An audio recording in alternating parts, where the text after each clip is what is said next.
I was just wondering if Sean was going to clap. If he don't clap, we don't have nobody clapping. I mean, welcome to the stage here, Miss Sharon Baker, Teleduction's Teleduction. That's before we go any further. I mean, you guys been out there doing it because we've talked many a times and known each other for years, and you and Frank, of course, kicked off and rotated right out of this to what you're doing. Yeah, we were kind of the pioneers. Of course, hard to believe when I'm only 21 years old, but.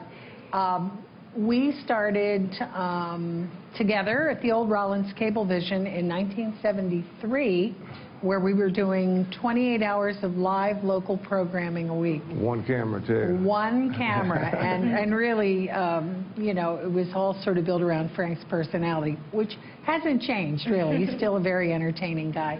And from there, we kind of evolved into a little company we called the Ad Couple, where we were writing jingles and commercials and so forth, and then, followed that interest into filmmaking and really evolved Teleduction. And then in 2002, the Hearts and Minds Film Initiative. So yeah, before we get into that, because you guys, I got to give credit because a lot of awards and everything on Teleductions. I mean, you guys created a lot of independent films. I guess they would be documentaries, different things. We've captured a lot of awards over the years. A lot of Delaware history, a lot of African-American Delaware history, and it's been a wonderful learning experience along the way. Yeah, and now we've kicked off, and has it been 2001 now? 2002 you kicked off Hearts? 2002. It doesn't seem that long, though. I know. Yeah. It really doesn't. Tizzy doesn't look that old. No, she didn't. Well, she's older than she is. Yeah. That's true. That really was a natural outgrowth of all of our Teleduction projects.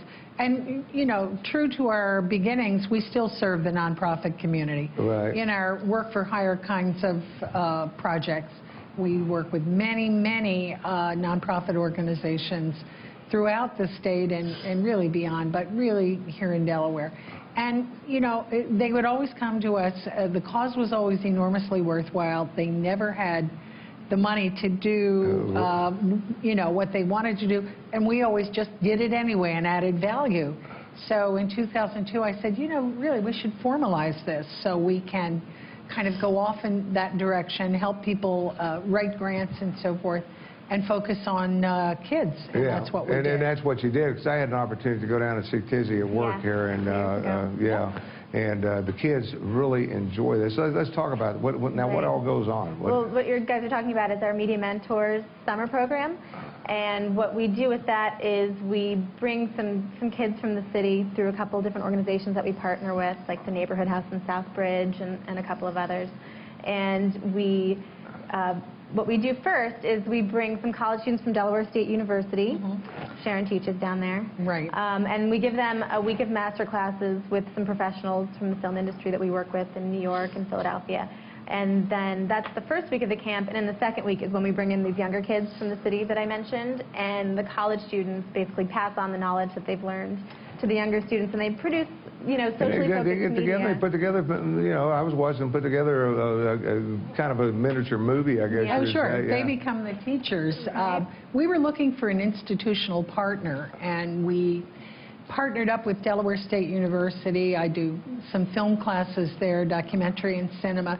And then from that group of students, we take the ones that are really passionate about maybe becoming independent filmmakers. They come in, as Tizzy said, do the master classes. But then year-round now, we've extended the program. And she runs the program year-round during the school year. On monthly Saturdays. On monthly Saturdays. Oh, wow. Yeah, so you got it going year-round now. But some other things, I want to get everything in here. You guys got so many things going on out there. Because you're talking about a 2010 film festival already? That's our fifth it's our fifth annual Hearts and Minds Film Festival, which we do also in partnership with DSU down in Dover at the Schwartz Center for the Arts. And what we do there is we're trying to highlight small independent filmmakers. We call them super independent films sometimes, and we usually showcase about 24 short and feature-length films that touch on social issues like health issues, economic issues. And you're looking for entries right now, I guess. We just opened the call for entries. Yeah. So if people visit our website. Let's try to keep Daps in the booth till after we finish the show.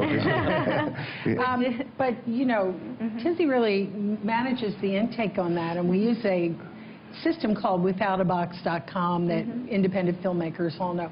And we get on average about 200 films in from all over the world. Yeah. And of course, there's a lot of filmmakers out there. Say it's becoming like musicians. I always say, you know, somebody's going to become a star this year that we don't know, and it could be anybody really. Yeah. And the same thing with the independent films today. I think you're right. Our films that we solicit, though, have something to say about how we live and who we are as a people. So our mission really is to foster greater civic engagement through cinema. So to get films that motivate people to want to take action on whatever the subject is in their community. Yep. Excuse me, I was looking down here because Twin Poets, was that a movie or is that something new? Well, every... Poet Society, what was that? Yeah, Dead Poets Society. Yeah. No, these are very much alive. Yeah, so what is... Well, I was going to say every 2 or 3 years we usually have a feature film that we develop and fund through our nonprofit side, and the current one we have going is a project about the Twin Poets, which I think Sharon... It's called Why I Write. There are 2 community activists who happen to be also wonderful spoken word artists and poets. And they call themselves the Twin Poets. They're out of the Kingswood Community Center that their father, who was a social activist, sort of founded. And we've been documenting them for 2 years now, and their extraordinary work to use the power of the arts to reach the most underserved children living in the most difficult circumstances, and take those children and, you know, inform them and say to them, you know, you have value, you have a future, the world is your oyster, so forth. Well, so, the main thing is, and you guys keep going back to it, and I say it nearly just about every show, is, you know, keeping kids occupied, giving them something to do, something they want to do. You've got sports out there, you've got all the different things, but there's that guy over there that doesn't really care for the sports and all that. This is a whole, because everybody wants to get into this business. Oh, they're media crazy, the young people. Yeah. But the Twin Poets really are, their devotion to community through the inspiration of their father is like nothing I've ever seen. They work almost 16, 18, 20 hours a day, 7 days a week for the children. And believe me, they were on HBO, Def Jam. You know, they could be living large and, you know, fully immersed in show business. But they said, no, we're coming back to Wilmington, Delaware, and we're going to work to save children. So we feel very privileged, Tim, to be telling their story. Yeah, I guess so. I mean, but you've told a lot of stories. I've seen a lot of your different works out there, and it's always telling stories, and especially Delaware history and everything. It's a pleasure always to have you over Teleductions. For more information, Tizzy, on all of it, they can go to what website? Go to our website. It's www.heartsandmindsfilm.org. Yeah, I was going to ask you that, but you're probably like me, and we wouldn't know it. No, Well, you were saying you get on the internet a little bit now. So, I do. She's our savvy. She's our Twitter, Facebook, you know. You can find all that on our website. Ambassador into the new social media. We all have to have those. I'm telling you. I'm telling you, it's just excited to have you here. And once again, go to the website and check more out on Hearts and Minds Films and the Teleduction and thing. Congratulations on all your success, and I wish you a lot more. And just thankful for the time you've given us today. Well, thank you. It's and a real I appreciate you coming by, and it's always a pleasure to see you, Miss Dizzy. And you want to stay with us, and we're going to take a quick break. We'll come right back right after this. So put your hands together for Teleductions. We'll be right back. Thank you. To find out more about the Tim Hall Show and other positive promotion productions, then log on to our website at www.posprotv.com.